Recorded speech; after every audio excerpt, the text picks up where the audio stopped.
Bonjour à toutes. Je viens vers vous pour le tuto tapis que vous m'avez demandé, le tapis en crochet tunisien. Voilà. Alors, moi, je l'ai réalisé avec la géant acrylique de chez Action. C'est Alison Emae et il fait 400 grammes pour 198 mètres. En une pelote, c'est bon, vous pouvez le faire. Je vais vous le montrer. Attendez, j'arrive. Voilà. Donc, alors le mien, je l'ai mesuré. Voilà ce que ça donne exactement. J'ai fait 10 rangs en rose et 10 rangs en marron. Voilà, comme ça. De longueur, il fait 80 cm avec les coques, avec les points coquilles à la fin. Et en largeur, il fait 50 cm. Voilà. Donc, comme je l'ai fait au crochet tunisien, c'est différent du crochet normal. Alors, je vais vous faire un exemple. Là, c'est de la laine numéro 4. Et la laine, quand vous faites un crochet tunisien, il faut prendre 2 tailles au-dessus de la laine pour que ce 2 ou voire 3 tailles pour que ça soit souple. Donc, je vais vous montrer et vous allez comprendre. Hop. Voilà. Donc moi, vu que c'est un exemple, étant donné que le mien, il est déjà fait, j'ai monté que 10 mailles. Donc, vous prenez le crochet, voilà.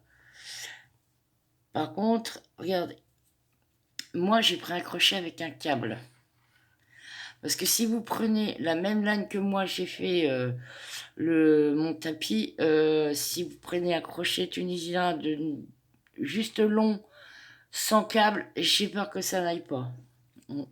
Donc voilà. Donc avec le câble, c'est beaucoup mieux. Je les ai trouvés sur ces discounts. J'ai tout un lot jusqu'à... attendez, je vais vous montrer. Ça sera plus pratique. Bon, c'est un peu galère avec les câbles. Il faut trouver quelque chose pour les accrocher. Hein. Donc, voilà. J'ai tout ça en crochet tunisien avec les câbles. Bon, certes, on dirait des Scooby-Doo, mais non, ce ne sont pas des Scooby-Doo. Donc voilà, j'ai tout ça. Et il y en a encore un que j'ai un ouvrage dessus. Donc voilà.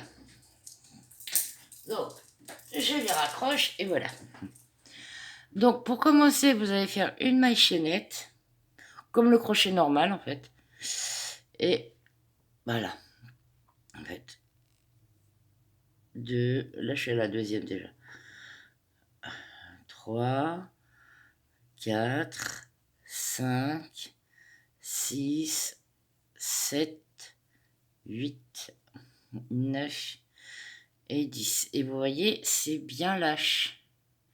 Il faut bien que le travail soit lâche. Sinon, si c'est trop serré, ça va pas faire joli. Donc, ensuite, on va faire... Vous voyez, vous piquez dans la première maille. Là, voilà. Et vous venez chercher la maille. Voilà. Hop, on va directement chercher la maille. Chercher les 10. Voilà. Et quand vous faites le crochet tunisien par rapport au crochet normal, pour finir le rang, il faut faire un aller et un retour. Mais vous allez voir, vous allez vite comprendre. Voilà, hop, je finis la 10e. Ah, c'est serré. On va essayer de desserrer un peu. Voilà. Hop, et voilà. Voilà ce que ça vous donne. Le premier rang. Enfin, le demi-rang, parce que là, il n'est pas fini. Alors, pour finir le rang, on va faire un jeté sur le crochet. Et là, vous passez la première maille. Dans tous tous les rangs où c'est qu'on va prendre les mailles, on commence par une maille. Et ensuite, on fait un jeté sur le crochet. Pardon. Et là, on prend 2 mailles par 2 mailles. Alors, 2, 2, je vais doucement, hein. 2, 2, 2 ensemble, 2 ensemble, 2 ensemble et 2 ensemble et les 2 dernières. Voilà. Donc ça vous donne ça, des petits bâtons. Vous voyez, hein, attendez, je vais vous poser le travail. Vous voyez, on a des petits bâtons là. Je vous montre. Donc voilà. Donc, la première, on n'y touche pas. On va dans le deuxième petit bâton, vous voyez. On va à l'intérieur, je vais vous remontrer. Là. On fait un jeté sur le crochet et hop, on remonte. Et on fait comme ça tout le long du rang. Hop. Voilà. Hop. Et vous voyez, c'est bien lâche. Hein. Voilà. Là. Là. Là. Et là, le dernier, vous voyez, on a le bâton ici. Et derrière, on a une autre maille. Donc, il faut prendre les deux en même temps. Voilà, tout le temps. Quand vous finissez ce rang-là, tout le temps. Vous prenez les deux en même temps. Et voilà. Et comptez sur à mesure de 4, 6, 8 et 10. Vous voyez, vous avez toujours les 10 mailles. Donc là, on recommence. Un jeté sur le crochet. On prend la première maille. Hop, on passe à travers. Et maintenant, on prend les deux à chaque fois. Voilà. Vous voyez, c'est pas compliqué. Ça va tout seul. Voilà. 2 par 2. 2 par... Ah, j'ai loupé. Voilà. 2 par 2. 2 et 2. Et voilà. Et vous voyez, ça monte au fur et à mesure. Vous inquiétez pas, ça, si ça gondole un petit peu, après ça va devenir droit. Il n'y a pas de souci. Donc là, allez. On se remet en dessous le bâton. Et on reprend. On va chercher la maille.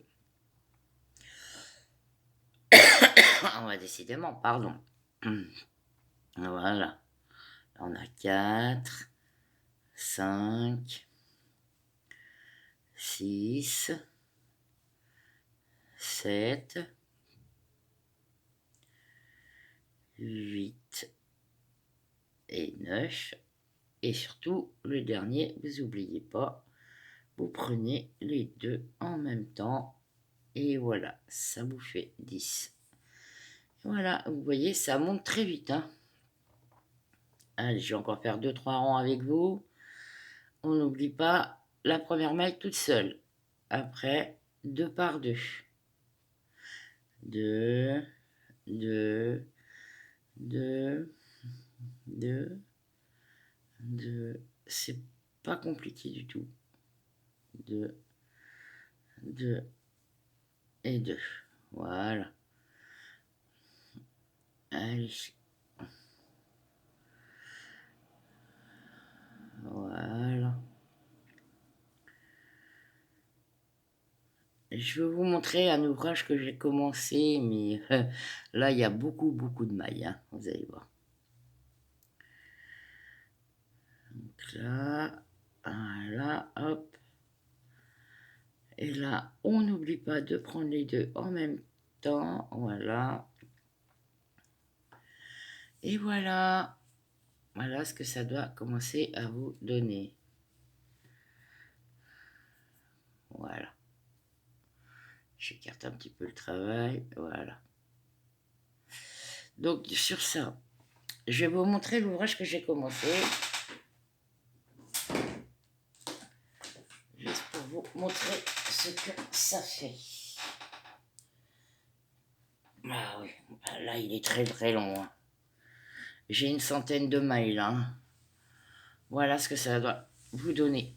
Voilà. Bon, ça repique un peu, mais bon, ça après, c'est pas bien grave. Vu qu'après, il va y avoir des côtes 1-1. Donc voilà. Voilà ce que ça vous donne comme résultat. Eh ben, j'espère que ce petit tuto vous aura plu. Hop. On va ranger. Donc j'espère que ce petit tuto vous aura plu. Si ça vous a plu, bah, abonnez-vous, likez, partagez la vidéo. Moi, je vous fais des gros bisous et je vous dis à très très vite pour un nouveau tuto. Bisous les filles!